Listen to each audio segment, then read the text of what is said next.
The Lord be with you. And with your A spirit. reading from the Holy Gospel according to Matthew. Glory to you, O Lord. When Jesus heard that John had been arrested, he withdrew to Galilee.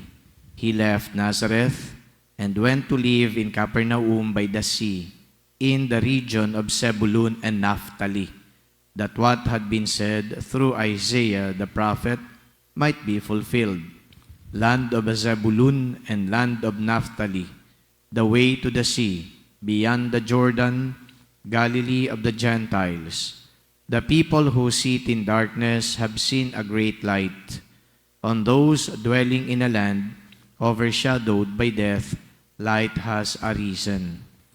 From that time on, Jesus began to preach and say, "Repent, for the kingdom of heaven is at hand."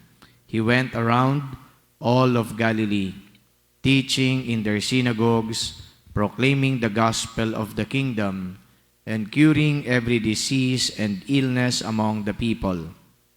His fame spread to all of Syria, and they brought to him all who were sick with various diseases and racked with pain, those who were possessed, lunatics and paralytics, and he cured them.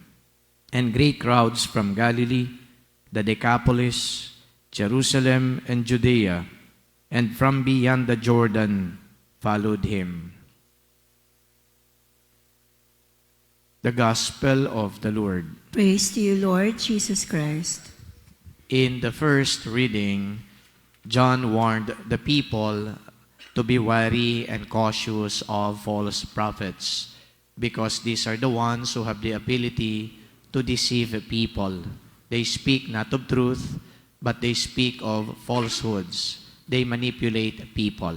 So such was the warning in the first reading. Then in the gospel, we heard of people following Jesus when they heard him speak. So there must be a connection between the people and Jesus, owing perhaps to the reliability and truthfulness of his preaching. So the way people gravitated towards Jesus, he speaks a lot of how Jesus spoke to them. Perhaps Jesus was very convincing, and of course, Jesus was authentic enough to be believed by the people. And authenticity means that there is, a parallelism or at the same time agreement between what they hear and how Jesus presents himself. So hindi lamang yung pananalita ang merong impact at appeal sa mga tao na nakikinig kay Jesus, kundi si Jesus mismo, ang kanyang pagkatao, ay may appeal din sa mga tao. Meaning, yung appeal na ito ay nanggagaling dahil wala pong pagkakasalungat doon po sa sinasabi ni Jesus at sa kanyang uri ng pamumuhay. So I think it is very clear to all of us that if we want to be convincing, then there should be no dichotomy between the words that we speak and the life that we live. Because if people will sense that there is a dichotomy, a seeming discrepancy between the words that we speak and the way we live, yun po ang hindi paniniwalaan ng tao. Hindi tayo magiging believable sa mata ng tao. This gospel and the first reading, my dear friends, brothers and sisters, is not so much about warning us about people who may deceive us. It is not so much about Jesus being presented as a good speaker, but I think these two readings present us a lesson in authenticity. Kung papaano tayo magiging authentic sa mata ng tao at sa mata ng Diyos. At binanggit ko na ang definition ng authenticity, yung nagkakatugma kung ano ang ipinapakita natin sa gawa at kung ano ang mga sinasabi natin sa salita. So kung gusto po natin na tayo ay tanggapin at paniwalaan at i-appreciate ng ating kapwa, authenticity is very important. Sad to say, in our time today, authentic people are very scarce. We see rather so many people who belonged to those groups that were always undermined or criticized by Jesus, the people whom they call hypocrites. Sapagkat po yung mga hipokrito, ito po yung wala nga ho na pagkakatugma sa salita at sa gawa sa kanilang buhay.